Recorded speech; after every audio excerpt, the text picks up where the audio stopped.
नमस्कार साथियों, स्वागत है आप सभी का आपके अपने परिवार स्टडी शाला 2.0 में। दोस्तों, हिंदी के तहत हम लोग पढ़ रहे थे। देखिए, कारक आज हम लोगों को पढ़ना था, काल हम लोगों ने पढ़ लिया है। ठीक है, तो आज हम लोग कारक और इसके अपवाद पढ़ने वाले हैं। ठीक है दोस्तों, देखिए जितने भी साथी हमारे जुड़ चुके हैं, एक बार पीछे की क्लासेज आप लोग रिवाइज जरूर करते रहें, जिससे कि आप जो है चीजें भूलें ना। ठीक है, और जब आप रिवाइज किए रहेंगे तो आगे की चीजें आपको समझ में भी आएंगी, अन्यथा की स्थिति में आप भूलने लग जाएंगे। जैसे देखिए, हमने पीछे क्या पढ़ा था। पीछे हम लोगों ने पढ़ा है कि जो है विकार की इकाइयां। ठीक है, जैसे विकारी शब्द है तो विकार की इकाइयां कौन कौन सी? चार थी। कौन कौन सी थी? काल, कारक, लिंग और वचन।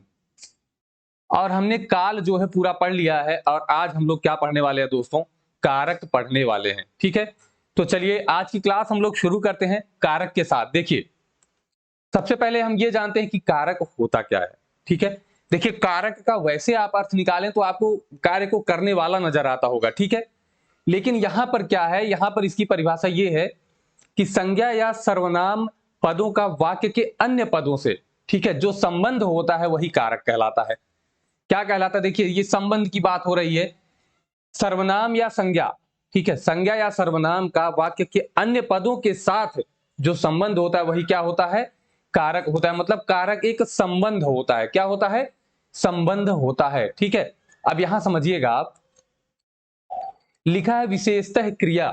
अब देखिए, विशेषतः क्रिया क्यों लिखा है कि यहां पर जो भी संबंध बताए जाते हैं वो ज्यादातर क्रिया के साथ ही बताए जाते हैं। ठीक है, और संबंध जो क्रिया के साथ नहीं बताया जाता वो किस में होता है? वो होता है संबंध कारक में और होता है संबोधन में। ठीक है, किसमें नहीं बताया जाता है? संबंध क्रिया के साथ, संबंध कारक और संबोधन में नहीं बताया जाता है। ठीक, अब इसीलिए देखिए, ये हिंदी की बात हो रही है, इसीलिए यहां पर जोड़ दिया गया है कि वाक्य के अन्य पदों के साथ संबंध बताता है। ठीक है, जिसमें क्रिया भी होगी और भी पद हो सकते हैं। ठीक है, तो ये हो गया आपका कारक। क्या हो गया दोस्तों? कारक हो गया। ठीक है, चलिए आगे देखते हैं कारक के प्रकार। कारक के प्रकार कितने होते हैं ये आपको समझना है। तो हिंदी की अगर हम बात करें तो हिंदी में कारक कितने प्रकार का होता है दोस्तों? 8 प्रकार का होता है। कितने प्रकार का होता है? 8 प्रकार का होता है। कौन? कारक। ठीक है, तो देखिए कारक 8 प्रकार के होते हैं हिंदी में, और मूल भाषा में क्या होता है कि ये 6 ही प्रकार के होते हैं। और मूल भाषा किसे कहते हैं? हम संस्कृत को कहते हैं। अगर संस्कृत की बात करें तो कारक वहां पर कितने प्रकार के होंगे? 6 प्रकार के होते हैं। ठीक है, अब देखिए, अगर हिंदी में कारकों की बात करें तो जो 8 प्रकार हैं, कर्ता, कर्म, करण, संप्रदान, अपादान, संबंध, अधिकरण और संबोधन। ठीक है, अब इनके अपने अपने चिन्ह होते हैं। चिन्ह होते हैं, चलिए उनको भी एक बार देख लेते हैं। कारक चिन्ह, देखिए कारक चिन्ह क्या होता है? जो उस कारक की पहचान कराने वाला पद होता है, कारक की पहचान कराने वाला पद, वही क्या होता है? कारक चिन्ह होता है। ठीक है, कारक की पहचान कराने वाला, जिससे आप पहचान करेंगे कि ये कौन सा कारक है। और इसी कारक चिन्ह को हम और नाम से जानते हैं, जैसे इसे परसर्ग कहा जाता है।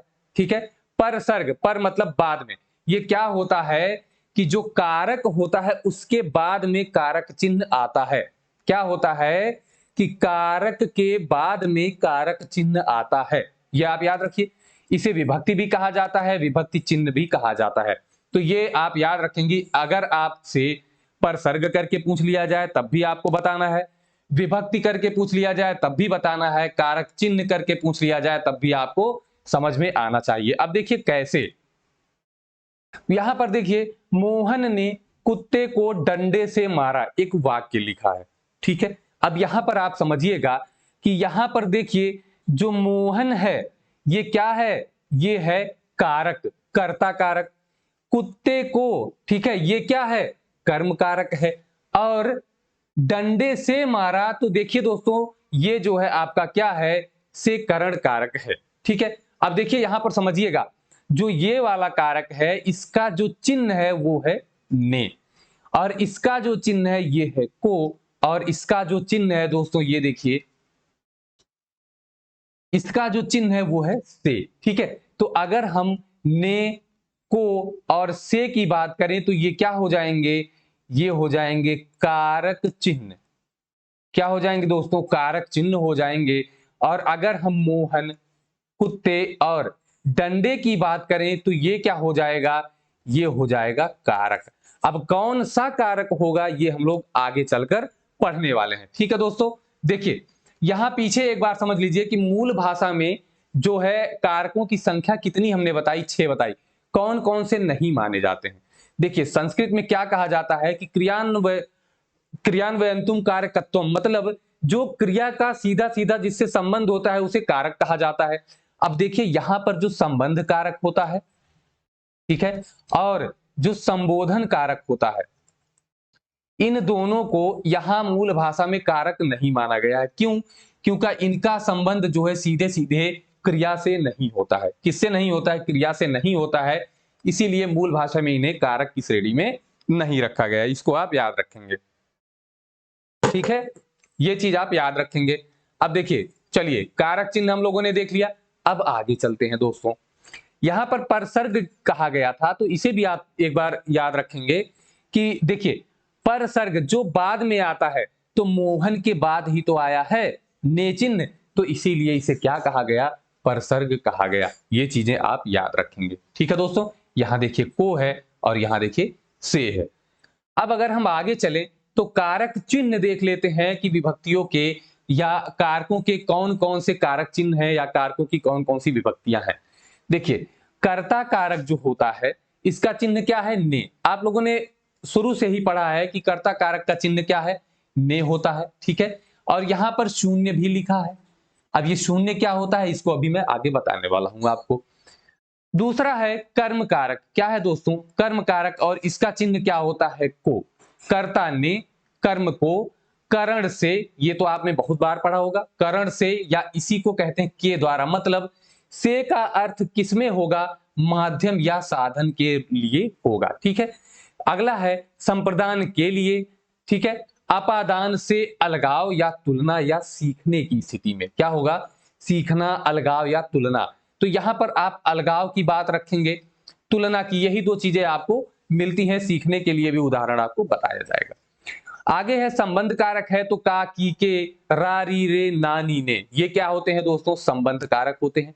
और यहां है अधिकरण कारक, में, पर, और संबोधन कारक कौन सा है, हे, हो, अरे, सुनो, ठीक है। जहां आपको ये वाला चिन्ह मिल जाए तो आप समझ जाइए कि कौन सा है, संबोधन कारक है, ठीक है। अब एक चीज और यहां पर आती है जो बार बार सबको परेशान करती है, क्या है, देखिए यहां पर आपको से यहां भी मिल रहा है और से यहां भी मिल रहा है, ने यहां भी मिल रहा है और ने यहां भी मिल रहा है। यही चीजें आपको समझनी है। देखिए यहां का जो से है इसका अर्थ किसके लिए होगा, के द्वारा, मतलब इसका अर्थ आपको माध्यम या साधन के रूप में मिलेगा, ठीक है। केवल से देखकर आप विभक्ति नहीं लगा देंगे, आप कारक नहीं पहचान लेंगे। जहां पर से आपको मिले तो वहां आपको इन दोनों चीजों को ध्यान में रखना होगा कि यदि ये माध्यम है या साधन है तो क्या लगाएंगे, करण कारक। यदि अलगाव की स्थिति है, तुलना की स्थिति है या सीखने की स्थिति हो रही है तो आप क्या लगाएंगे, तो आप लगाएंगे अपादान कारक, ठीक है। आगे हम लोग इसके बारे में पढ़ने वाले हैं। यहां देखिए ने है और यहां भी ने है, ठीक है। इन दोनों ने में अंतर होता है। कैसे, इस ने का प्रयोग जब भी होगा दोस्तों, ये हमेशा देखिए कभी भी ये वाला यहां पर क्या होगा, ये ने का प्रयोग जब भी होता है ये हमेशा कर्ता कारक के साथ होता है। जब निजवाचक सर्वनाम, किसमें, निजवाचक सर्वनाम के साथ ने का प्रयोग होता है तो वही केवल संबंध कारक में जाता है।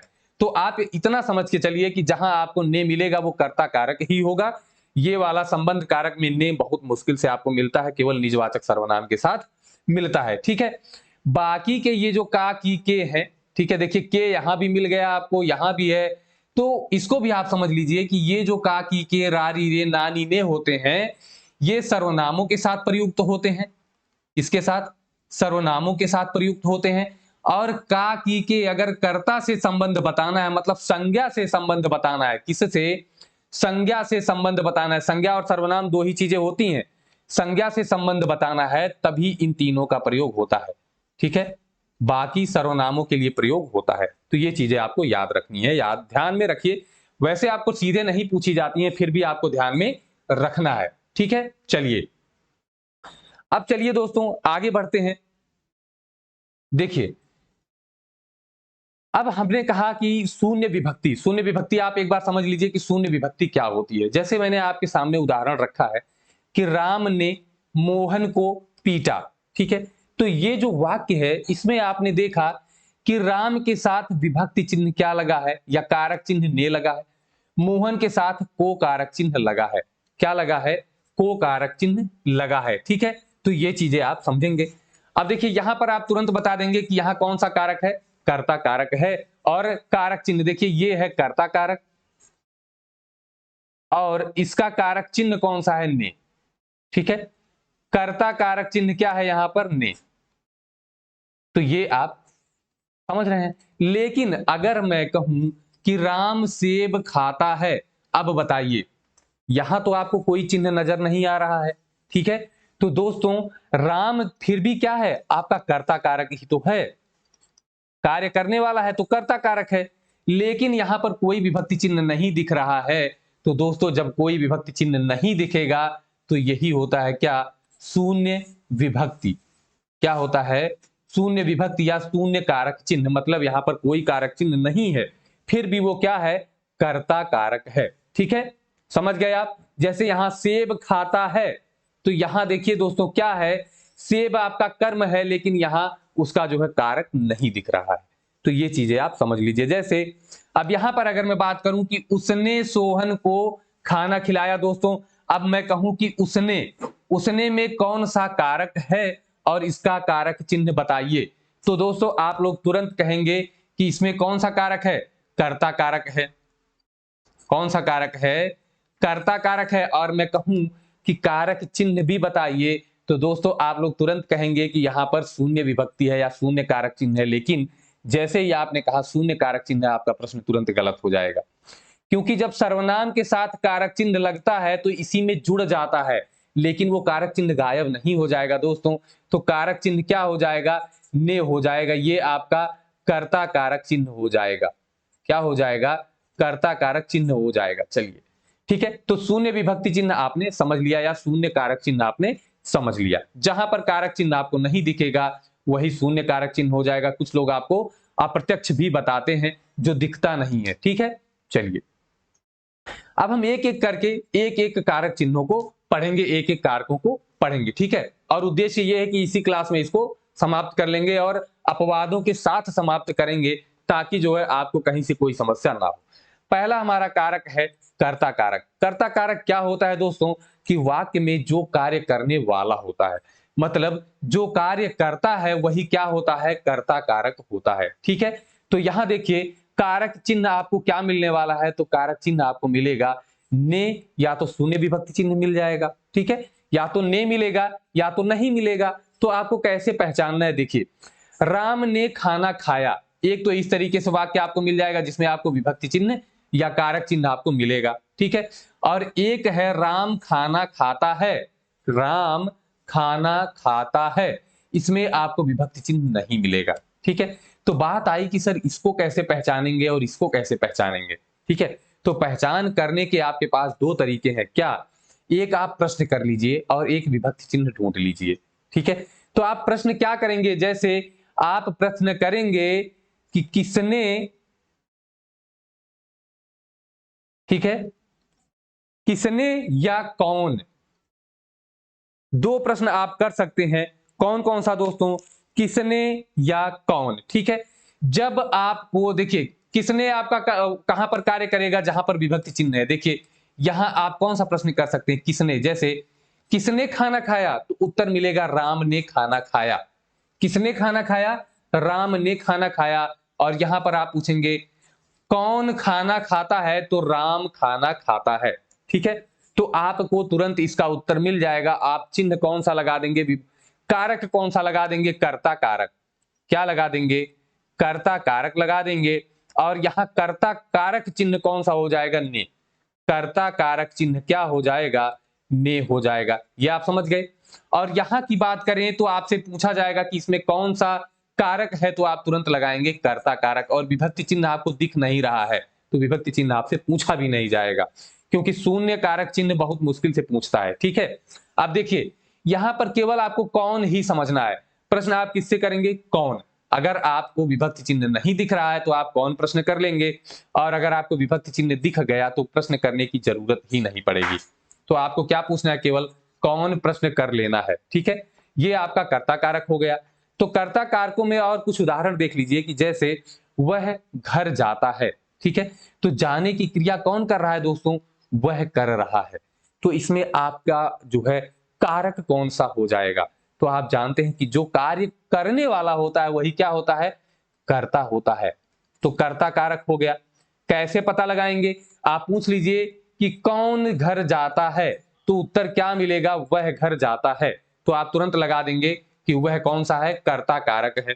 ठीक है, यदि यहां पर बात करें, देखिए ऐसा नहीं है कि इस वाक्य में और कोई कारक है ही नहीं, कारक है, लेकिन हम लोग कर्ता कारक पढ़ रहे हैं तो हम लोग उसी पर विशेष ध्यान देंगे। यहां पर बात आई उसने, तो अभी मैंने आपको बताया, ठीक है, कि आप जैसे देखिए ने आपको कारक चिन्ह यहां दिख गया, बस हो गया आपका, ये कर्ता कारक चिन्ह होता है। और आप देखेंगे कर्ता कारक की चिन्ह है, क्या है? चिन्ह है, और ये क्या है? कर्ता कारक है। ठीक है, ये कर्ता कारक है। तो ये चीजें आप समझ लीजिए। देखिए भोजन करने का कार्य कौन कर रहा है? तो उसने। तो आपका जो उसने होगा ये कर्ता कारक हो जाएगा, और कर्ता कारक चिन्ह क्या है? ने है। यहां पर बात करें, मोहन किताब पढ़ता है। अब यहां पर आप प्रश्न कर लीजिए, विभक्ति चिन्ह नहीं दिखा तो आप कर लीजिए कौन, तो आपको मिलेगा मोहन। तो ये क्या हो जाएगा? कर्ता कारक हो जाएगा। क्या हो जाएगा दोस्तों? कर्ता कारक हो जाएगा। तो यही चीजें आपको ध्यान में रखनी है। तो कर्ता कारक तो बेहद आसान हो जाता है। ठीक है, चलिए आगे चलते हैं। अगला आपका प्रकार है कर्म कारक। क्या प्रकार है दोस्तों? कर्म कारक मतलब जिस पर क्रिया का सीधा सीधा प्रभाव पड़ता है, जिस पर क्रिया का सीधा सीधा प्रभाव पड़ता है। चलिए देखते हैं कैसे। देखिए इसका कारक चिन्ह क्या होता है? अभी आपने देखा को। कारक चिन्ह क्या है? को होगा, या तो कुछ भी नहीं होगा, शून्य होगा। ठीक है, तो ये दोनों स्थितियां हो सकती हैं। जैसे देखिए पहली स्थिति में है कि अध्यापक ने छात्र को बुलाया। ठीक है, तो यहां आपको को चिन्ह मिल गया। तो आप क्या बताएंगे कि जो को चिन्ह है किसके साथ लगा है? छात्र के साथ लगा है। को चिन्ह किसके साथ लगा है? छात्र के साथ लगा है। तो दोस्तों छात्र में कौन सा कारक हो जाएगा? तो ये हो जाएगा कर्म कारक। किसमें होगा? छात्र में होगा। और कर्म कारक चिन्ह क्या होगा? को। कर्म कारक चिन्ह क्या होगा? को हो जाएगा। ठीक है, अब देखिए मोहन पत्र लिखता है, अगला आपका वाक्य है कि मोहन पत्र लिखता है। तो दोस्तों अब यहां पर आपको समझना है कि यहां पर तो आपको कहीं कारक चिन्ह दिख नहीं रहा है। ठीक है, तो अब कैसे पता लगाएंगे? तो पहचान आप समझिए कि देखिए यहां पर आप प्रश्न कर लीजिए क्या। ठीक है, मोहन क्या लिखता है? अगर इसका उत्तर मिल गया तो जो उत्तर आपको मिलेगा वही क्या हो जाएगा? कर्म कारक हो जाएगा। तो मोहन क्या लिखता है? मोहन पत्र लिखता है, मतलब कर्म कारक आपका क्या है? पत्र हो जाएगा। ठीक है, पहला है तरीका आपको कि पहचान में क्या है, आप क्या से प्रश्न कर लीजिए। और दूसरा क्या है कि किसको, आप एक प्रश्न और कर सकते हैं, किसको। अब देखिए मैंने ये क्यों नहीं बताया किसको। किसको की आपको जरूरत ही नहीं पड़ेगी, क्योंकि किसको का प्रश्न आप यहां पे कर सकते हैं कि अध्यापक ने किसको बुलाया। तो जब को आ ही गया आपको तो सीधे सीधे आपका कौन सा कारक हो जाएगा? कर्म कारक हो ही जाएगा। तो यहां पर तो आपको कारक चिन्ह दिख ही रहा है। ठीक है, बात यहां की थी तो मोहन पत्र लिखता है, तो आप अगर यहां पर कौन प्रश्न करेंगे आपकी, कौन पत्र लिखता है, तो उसका उत्तर मिलेगा मोहन। तो ये कर्ता हो जाएगा। और मोहन क्या लिखता है? मोहन पत्र लिखता है। तो जब क्या का उत्तर मिला आपको तो यही हो गया आपका कर्म कारक। और विभक्ति क्या हो जाएगी? विभक्ति चिन्ह आपकी क्या होगी या कारक चिन्ह क्या होगी? तो शून्य कारक चिन्ह यहां हो जाएगा, कुछ लिखा नहीं है। ठीक है, तो इसमें आपको कारक चिन्ह पूछेगा ही नहीं। समझ गए आप? चलिए अब देखिए यहां पर कुछ उदाहरण आपके लिए रखे हुए हैं। ठीक है, उदाहरण देखिए कि मां बेटे को खाना खिलाती है। तो बात करते हैं बेटे को आ गया। ठीक है, तो सीधे सीधे आप या तो प्रश्न करिए किसको, तो बेटे को खाना खिलाती है, तो बेटे में कौन सी विभक्ति हो जाएगी या कौन सा कारक हो जाएगा, तो कर्म कारक। और विभक्ति चिन्ह या कारक चिन्ह क्या होगा, ठीक है, कारक चिन्ह हो जाएगा को, और किसका है ये, कर्म कारक चिन्ह है, ठीक है। तो कर्म कारक चिन्ह क्या आ गया, को आ गया। जैसे हरि ने बैल को पीटा, अगर दूसरे तरीके से क्या होगा कि बैल को अंडरलाइन कर देगा और आपसे पूछेगा कि इसमें बताइए कि बैल में कौन सी विभक्ति है। देखिए विभक्तियां तो इसमें भी है, हरि में भी है और बैल में भी है। तो अगर आपसे ऐसे ही सीधे पूछ ले कि बताइए इसमें कौन सा कारक है, तो आप किसमें बताएंगे, समस्या ये भी हो जाएगी। तो आपसे अंडरलाइन करके पूछ लेगा, ठीक है, समझ गए आप। तो देखिए क्या होगा कि बैल को मारा, अब देखिए बैल के साथ कौन सा विभक्ति चिन्ह है, को, तो को विभक्ति चिन्ह किसका है, कर्म कारक का बैल के साथ है, तो बैल में कौन सा कारक हो जाएगा, कर्म कारक, और को इसका विभक्ति चिन्ह या कारक चिन्ह हो जाएगा। ठीक है, समझ गए आप अच्छे से। चलिए आगे चलते हैं दोस्तों, इसके कुछ अपवाद देख लेते हैं कर्म कारक के। अपवाद में क्या क्या है ध्यान से समझिएगा कि दोनों ओर, चारों ओर या तीनों ओर या तीनों तरफ कहीं लिखा मिले आपको, तो वहां पर कौन सा कारक आप लगाएंगे, कर्म कारक। जैसे गांव के चारों तरफ पेड़ है, तो गांव के चारों तरफ पेड़ है, तो यहां पर आप क्या लगा देंगे दोस्तों, ये अपवाद है किसका, कर्म कारक का, ठीक है। तो यहां आप कर्म कारक लगा देंगे। वह देखिए गत्यर्थक धातु जब आती है, जैसे जाने के अर्थ की बात हो अगर, तो यहां भी कौन सा कारक होगा, कर्म कारक ही होगा, ठीक है। जैसे वह घर जाता है, कहां जाता है दोस्तों, वह घर जाता है। जो निर्जीव जो है होते हैं, निर्जीव कर्म होता है, उसके साथ को प्रयोग नहीं किया जाता है, ठीक है, उसके साथ को का प्रयोग नहीं होता है। तो इसीलिए देखिए राम घर जाता है या वह घर जाता है, ये जाने के अर्थ में प्रयोग हुआ है, तो दोस्तों ये घर में कौन सा कारक हो जाएगा, तो इसमें हो जाएगा कर्म कारक। तो ये आपको ध्यान रखना है, इसमें आप गलती नहीं करेंगे। तो ये आपके दो अपवाद थे, दोनों अपवाद आप समझ लीजिएगा अच्छे से, ठीक है। आगे बढ़ें, चलिए अगला हमारा प्रकार है करण कारक। करण कारक क्या होता है कि जिस साधन या माध्यम से क्रिया होती है, ठीक है, जिससे क्रिया हो, से, ठीक है, किस अर्थ में आएगा दोस्तों, से के अर्थ में आएगा।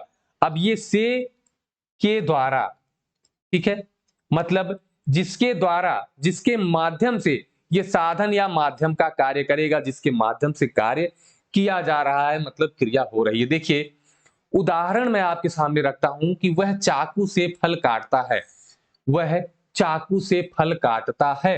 अब सीधे सीधे अगर आप देखें तो यहां पर से विभक्ति चिन्ह आया है, लेकिन यहीं से आप अंदाजा नहीं लगा सकते क्योंकि अन्य विभक्ति में भी से चिन्ह आ सकता है, ठीक है। तो अब क्या करेंगे आप, देखिए वह चाकू से फल काटता है, काटने की क्रिया का जो माध्यम है वो क्या है, चाकू है।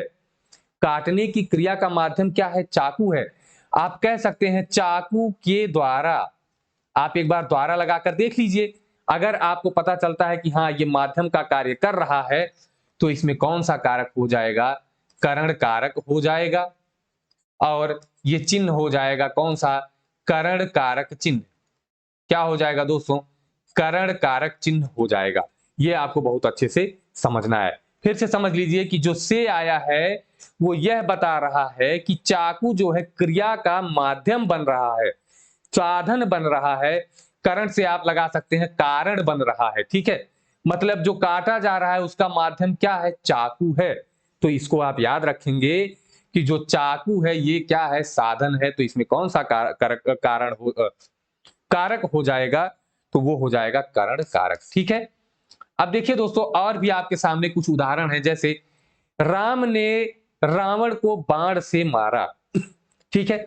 अब देखिए ने है, को है और से है, तो आप यहां से अंदाजा लगा सकते हैं बड़े आराम से। कैसे, ने विभक्ति चिन्ह किसका है, ये तो कर्ता का है, तो ये कर्ता कारक। को किसका है, कर्म का, तो ये कर्म कारक, ठीक है।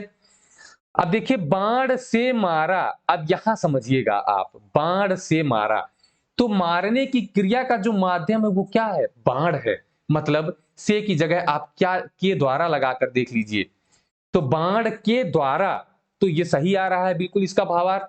तो बाण में कौन सा हो जाएगा, करण कारक, कौन सा कारक हो जाएगा? करण कारक हो जाएगा। और से आपका क्या हो जाएगा? करण कारक चिन्ह हो जाएगा। क्या हो जाएगा? करण कारक चिन्ह हो जाएगा। अब देखिए यहां पर आइए, वह पुस्तक से पढ़ता है, ठीक है, पुस्तक से या पुस्तक के द्वारा पढ़ता है, तो पढ़ने का माध्यम क्या है? पुस्तक है, ठीक है, तो पुस्तक में आपका कौन सा कारक हो जाएगा? करण कारक हो जाएगा। कौन सा कारक? करण कारक हो जाएगा। ठीक है दोस्तों, तो ये चीजें आप समझ गए होंगे।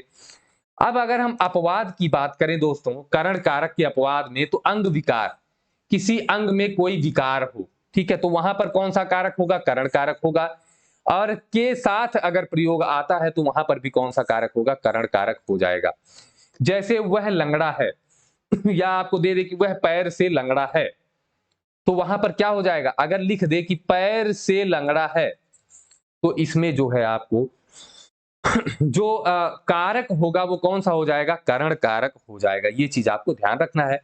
और वह पिता के साथ घर जाता है, तो पिता के साथ, तो पिता जो है दोस्तों, पिता में कौन सा कारक हो जाएगा? करण कारक हो जाएगा। ठीक है, तो के साथ और अंग विकार हो कोई, जैसे वह आंख से अंधा है या वह अंधा है, तो वहां पर आपका कौन सा कारक हो जाएगा? करण कारक वाक्य में हो जाएगा। तो ये चीजें अपवाद में है करण कारक में, तो इसको भी आपको समझकर रखना है। ठीक है, इतनी सारी चीजें आप समझ गए होंगे दोस्तों। आगे चलते हैं। अगला हमारा कारक है संप्रदान कारक। क्या है दोस्तों? संप्रदान कारक। और देखिए, संप्रदान क्या होता है? प्रदान करना मतलब देना, तो यहां देने के अर्थ में भी हो जाएगा। ठीक है, और इसका देखिए, कर्ता जिस उद्देश्य के लिए कार्य करता है, ठीक है, तो आप समझिएगा कैसे। देखिए, इसका कारक चिन्ह क्या होता है? के लिए। कारक चिन्ह क्या है दोस्तों? के लिए। तो कारक चिन्ह भी देखना है, और यहां पर को भी आ सकता है। क्या आ सकता है? को भी आ सकता है। तो जहां को आएगा, आपने देखा अभी कि कर्म को, कर्म का चिन्ह को होता है, लेकिन यहां पर इसका प्रयोग का अर्थ आप समझेंगे कि किस प्रयोग में को आया है, तो आप तुरंत समझ जाएंगे कि कारक आपको कौन सा लगाना है। तो आइए उदाहरण से देखते हैं। जैसे चिड़िया बच्चों के लिए दाना लाती है, ठीक है, तो जो उसका कार्य है दाना लाने का, इसका उद्देश्य क्या है? कि बच्चों को दाना खिलाना है। ठीक है, तो किसके लिए यह कार्य किया जा रहा है? बच्चों के लिए किया जा रहा है। ठीक है, तो दोस्तों यहां पर जो बच्चों होगा, ये क्या हो जाएगा? ये आपका हो जाएगा संप्रदान कारक। क्या हो जाएगा? संप्रदान कारक हो जाएगा। के लिए क्या हो जाएगा? विभक्ति या कारक चिन्ह हो जाएगा। क्या हो जाएगा?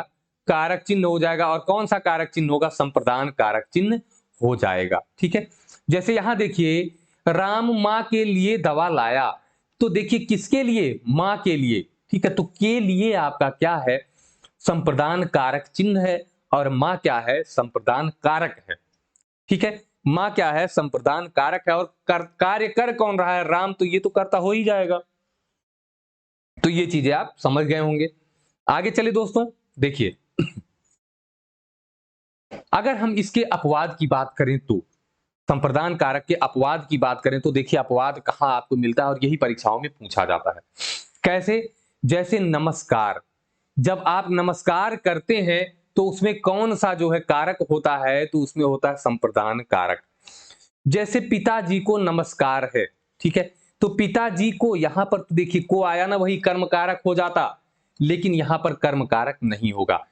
पिताजी को नमस्कार है, तो आप इसको समझिए कि वो नमस्कार किसके लिए है?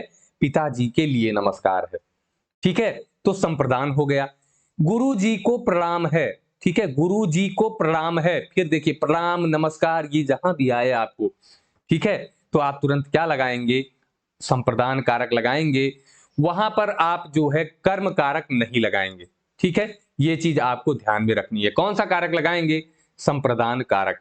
कब? जब नमस्कार की बात हो। इच्छा की बात अगर हो, जैसे बहुत इच्छा हो किसी चीज की, कि वह धन की इच्छा करता है, तो धन की, यहां पर भी क्या होगा दोस्तों? जब इच्छा होगी, तो वहां पर इच्छा व्यक्त की जा रही है, तो वहां पर भी क्या होगा? आपका संप्रदान कारक होगा। तो इसको आप क्या समझेंगे? कि वह धन के लिए इच्छा करता है, तो क्या करेंगे आप? धन के लिए इच्छा करता है, समझेंगे दोस्तों। तो यहां पर भी आपका कौन सा कारक हो जाएगा? संप्रदान कारक हो जाएगा। राजा ने ब्राह्मण को दान दिया। अब देखिए यहां सदा के लिए देने के अर्थ में, जब कोई चीज हमेशा के लिए दे दी जाती है तो उसके अर्थ में कौन सा होता है, उसके अर्थ में आपका होगा संप्रदान कारक। देना दो तरीके से, एक हमेशा के लिए, ठीक है, एक होता है कि आप दे रहे हैं और उसको वापस लेना है, एक वापस भी लेना है। जिसमें वापस लेना होगा वहां संबंध कारक हो जाएगा, और जब हमेशा के लिए दे दिया गया तो उसमें कौन सा कारक हो जाएगा, संप्रदान कारक हो जाएगा। ठीक है, ये चीजें आपको ध्यान रखनी है। देखिए जैसे दान दिया जाता है, कोई उपहार दिया जाता है, भिक्षा दी जाती है, तो क्या ये वापस लेने के दिया जाता है? नहीं, ये दे दिया गया तो इसको वापस नहीं लिया जाएगा। ठीक है दोस्तों, तो ये आपका क्या हो जाएगा, इस तरीके से आपका होगा संप्रदान कारक। जैसे राजा ने ब्राह्मण को दान दिया, तो दोस्तों जिसको दिया जाता है, ठीक है, उसमें क्या हो जाएगा, संप्रदान कारक। जैसे ब्राह्मण को दान दिया गया ना, तो ब्राह्मण में क्या हो जाएगा, संप्रदान कारक, और को क्या हो जाएगा, कारक चिन्ह हो जाएगा। ठीक है, जैसे भिखारी को भिक्षा दी, या मोहन ने भिखारी को भिक्षा दिया या भिक्षा दी। तो दोस्तों अब यहां भी देखिए वही है, भिक्षा देने की बात हो रही है, या आप शादी में जाते हैं उपहार देते हैं तो उपहार देने की बात हो, तो वहां क्या होगा, वहां संप्रदान कारक। अब देखिए भिखारी को चिन्ह आया है किसके साथ, भिखारी के साथ, भिखारी में कौन सा कारक हो जाएगा, संप्रदान कारक हो जाएगा। तो ये अपवाद आप लोग याद रखेंगे। ठीक है, आगे चलते हैं दोस्तों। अगला कारक है हमारा माफ कीजिएगा, अपादान कारक। तो अपादान कारक का जो कारक चिन्ह है वो क्या होता है, कारक चिन्ह होता है दोस्तों से अलगाव के अर्थ में। देखिए आएगा तो से, जो करण का था आपका वही यहां भी है, लेकिन इसका अर्थ बदल गया। ठीक है, करण कारक में आपका अर्थ क्या था, माध्यम के रूप में था, लेकिन यहां क्या है दोस्तों, अलगाव के अर्थ में है। क्या है, अलगाव के अर्थ में है। ठीक है, तो अलगाव के अर्थ में आप समझिएगा कि कैसे। देखिए यहां पर है कि पेड़ से पत्ते गिरते हैं, पेड़ से पत्ते गिरते हैं। अब दोस्तों देखिए जो गिरने की क्रिया है ये किसके लिए है, अलगाव के लिए हो रही है। और किससे अलगाव हो रहा है, जिससे अलगाव होगा उसी में होगा अपादान कारक। देखिए पत्ता और पेड़ में अलगाव है, पत्ता पेड़ से गिर रहा है तो अलग हो रहा है, लेकिन किससे अलग हो रहा है, पेड़ से अलग हो रहा है। तो जिससे अलग होगा उसी में होगा अपादान कारक। अब पत्ते में मत लगा दीजिएगा, और चिन्ह क्या हो जाएगा, से। ठीक है, तो अपादान कारक चिन्ह क्या होगा, अपादान कारक चिन्ह हो जाएगा आपका से। ठीक है, ये चीजें आप अच्छे से समझ गए। अलगाव के अर्थ में, ठीक है, जब कहीं अलग किया जाए तो वहां पर क्या होगा, अपादान कारक। जैसे गंगा हिमालय से निकलती हैं, गंगा हिमालय से निकलती हैं दोस्तों, जब गंगा हिमालय से निकलेंगी तो अलगाव ही तो होगा, तो क्या हो जाएगा यहां भी से किसके अर्थ में होगा, अलगाव के अर्थ में हो जाएगा। और किसमें होगा, गंगा में होगा या हिमालय में, तो जिससे अलगाव होगा उसी में होगा, तो हिमालय में कौन सा कारक हो जाएगा, अपादान कारक हो जाएगा। ठीक है, अभी गंगा में अपादान कारक मत लगाइएगा दोस्तों, वहीं आप गलती कर जाएंगे। जैसे मोहन दिल्ली से घर आया, तो देखिए से की बात हो रही है, क्या ये माध्यम की बात है? अगर आपको ये नहीं समझ में आ रहा है तो आप देखिए यहां पर द्वारा लगाकर देख लीजिए, के द्वारा अगर आपका सटीक बैठता है, जैसे दिल्ली के द्वारा, क्या दिल्ली के द्वारा घर आया है, नहीं, तो ये माध्यम नहीं है दोस्तों। यहां दिल्ली से घर आया है तो अलगाव की स्थिति हो रही है, तो दिल्ली में कौन सा कारक हो जाएगा, अपादान कारक हो जाएगा। समझ गए आप? तो अलगाव की स्थिति आप समझिएगा। ठीक है, कुछ अपवाद भी है इसमें, कैसे, देखिए जब तुलना की जाएगी, जब भी कहीं तुलना की जाए तो वहां भी कौन सा कारक हो जाएगा, आपका अपादान कारक हो जाएगा। तुलना के अर्थ में क्या है, जैसे रीता गीता से सुंदर है, यहां भी तो से आया है। ये से किसके अर्थ में आया है, सुंदरता में तुलना करने के लिए, तो ये तुलना के अर्थ में आया है। किस अर्थ में आया है, तुलना के अर्थ में आया, माध्यम के अर्थ में नहीं, कि सीता गीता के द्वारा सुंदर है, नहीं, ये माध्यम नहीं है, यहां तुलना की जा रही है। तो तुलना जहां भी हो दोस्तों आप क्या लगा देंगे, तुरंत अपवाद है ये, किसका, ये अपवाद है आपका अपादान कारक का अपवाद है। ठीक है, तो आप तुलना के अर्थ में लगाइएगा तुरंत अपादान कारक। जैसे सोहन मोहन से चालाक है। क्या है? सोहन मोहन से चालाक है, तो यहां भी से आया है, लेकिन ये किस अर्थ में आया है? तुलना के अर्थ में आया है। और किसके साथ आया है? मोहन के साथ आया है। तो मोहन में कौन सा कारक हो जाएगा? अपादान कारक हो जाएगा। इसको आप लोग बहुत अच्छे से एकदम रट लीजिएगा, समझ लीजिएगा। ठीक है, तो ये आप समझ गए होंगे। अब दोस्तों आगे चलते हैं। हमारा अगला प्रकार है संबंध कारक। कौन सा? संबंध कारक। ठीक है, तो देखिए संबंध कारक में क्या है? जहां दो पदों में संबंध बताया जाता है, दो पदों में आपस में संबंध व्यक्त किया जाता है, और इसका कारक चिन्ह क्या क्या होता है? का, की, के, रा, री, रे, ना, नी, ने। तो हमने बताया आपसे कि जो ने का प्रयोग है ये कर्ता में भी होता है। ठीक है, तो दोस्तों कहीं किसी भी संज्ञा के साथ, ठीक है, या सर्वनाम के साथ ये प्रयोग में नहीं आएगा। केवल निजवाचक सर्वनाम के साथ प्रयोग देखने को मिलेगा, बहुत ही कम। ठीक है, तो आपकी परीक्षा में तो ये नहीं पूछा जाएगा। अगर हम बात करें संज्ञा की, तो संज्ञा के साथ संबंध बताने के लिए का, की, के का प्रयोग होगा।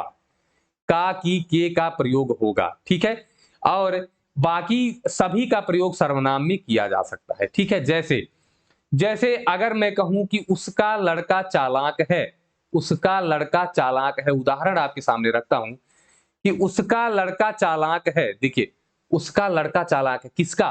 उसका।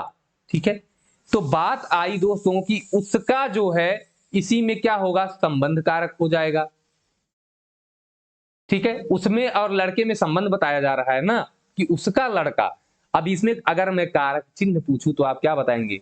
का बताएंगे। ठीक है, और लड़का क्या हो जाएगा? ये आपका हो जाएगा कर्ता। क्या हो जाएगा? कर्ता हो जाएगा। ठीक है, ये आप ध्यान में रखेंगे। अब मैंने कहा कि देखिए का, की, के, इन सब का प्रयोग किसमें? सर्वनाम में हो सकता है, तो ये सर्वनाम ही तो है, ये सर्वनाम है। अगर मैं कहूं मोहन का लड़का चालाक है, ठीक है, मोहन का लड़का चालाक है, तो देखिए यहां पर क्या आया? यही तो आया, मोहन के साथ का ही तो आया है। देखिए, तो आप समझ गए कि संज्ञा के साथ इसका प्रयोग हो सकता है, का, की, के का। ठीक है, बाकी संज्ञा के साथ इसमें से किसी का प्रयोग आपको नहीं मिलेगा। यदि ने का प्रयोग आपको मिल जाता है तो वो तुरंत कर्ता में चला जाएगा। ठीक है, तो कहीं आपको संबंध कारक में कर्ता के साथ ने नहीं मिलेगा। अब देखिए अगला है कि वह मोहन का भाई है। वह मोहन का भाई है, तो का देखिए संबंध कारक आ गया, संबंध बता रहा है मोहन और वह में। ठीक है, तो वह देखिए क्या हो गया? आपका संबंध कारक होगा मोहन में, वह कर्ता हो गया। ठीक है, और मोहन का किससे संबंध बताया जा रहा है? मोहन से। ठीक है, तो मोहन से संबंध बताया जा रहा है कि मोहन का भाई है। ठीक है, तो ये आपका क्या हो जाएगा? मोहन में क्या हो जाएगा दोस्तों? ये हो जाएगा संबंध कारक। ठीक है, बहुत अच्छे से समझिएगा। जैसे उसकी 3 पुत्रियां हैं, तो उसकी, तो उसकी में क्या हो जाएगा दोस्तों? यहां भी संबंध कारक हो गया। और समझना आपको कहां है, ये देखिए, उसने धोबी को कपड़े दिए, उसने धोबी को कपड़े दिए, यहां पर के आया है। ठीक है, उसने धोबी को कपड़े दिए, यहां पर दोस्तों संबंध कारक हो जाएगा। ठीक है, क्या हो जाएगा? संबंध कारक हो जाएगा, क्योंकि ये कपड़े तो दिए गए हैं लेकिन वापस भी ले लिए जाएंगे। ठीक है, मेरा भाई कक्षा में प्रथम आया है, तो मेरा देखिए यहां रा आया ना, तो संबंध बता रहा है, और भाई जो है क्या हो जाएगा? कर्ता हो जाएगा। मेरा भाई कक्षा में प्रथम आया है। ठीक है, तो ये सारी चीजें आप समझ गए होंगे बड़े अच्छे से। ठीक है दोस्तों, चलिए आगे चलते हैं। देखिए अगला है हमारा अधिकरण कारक। क्या है दोस्तों? अधिकरण कारक है। तो अधिकरण का देखिए, क्रिया के आधार का बोध कराया जाए। जब क्रिया के आधार का बोध कराया जाएगा तो दोस्तों देखिए उसमें स्थान या समय की बात होगी। ठीक है, तो उसी में क्या होगा? अधिकरण कारक, और इसका चिन्ह क्या होता है? में, पर इसका चिन्ह हो जाता है। ठीक है, जैसे हिरण वन में रहता है, तो ये देखिए वन में स्थान की बात हो रही है और में चिन्ह आया, तो क्या हो जाएगा? वन जो हो जाएगा, इसी ये इसमें कौन सा कारक हो जाएगा? अधिकरण कारक। कौन सा कारक हो जाएगा? अधिकरण कारक हो जाएगा, और में क्या हो जाएगा? कारक चिन्ह हो जाएगा। ठीक है, क्या हो जाएगा? कारक चिन्ह हो जाएगा। अगला है ट्रेन 5 मिनट में स्टेशन पर पहुंचेगी। तो दोस्तों देखिए 5 मिनट में समय की बात हो रही है, ठीक है। तो समय के लिए आप तुरंत क्या लगाएंगे, अधिकरण कारक। वह छत पर बैठा है, तो पर देखिए कहां बैठा है, छत पर बैठा है। ये आपका छत है, इसी पे ये बैठा है, तो छत पर बैठा है, तो क्या हो जाएगा, मे पे पर, ठीक है। तो ये क्या हो जाएगा, अधिकरण कारक छत में। और किताब मेज पर रखी है, तो मेज पर किसके साथ आया, मेज के साथ आया है दोस्तों। तो ये आप क्या लगा देंगे कि मेज पर रखी है, तो मेज में कौन सा कारक है, अधिकरण कारक है। ये आप समझ लीजिएगा अच्छे से, ठीक है। अब देखिए ये चीजें तो आप समझ गए होंगे बढ़िया से, ठीक है। मे की बात होगी तो वो किस मतलब घिरा हुआ होगा, तीन तरफ से तो कम से कम घिरा ही हुआ होगा, तब ये मे आ जाएगा, ठीक है। जैसे जंगल में चला गया अंदर।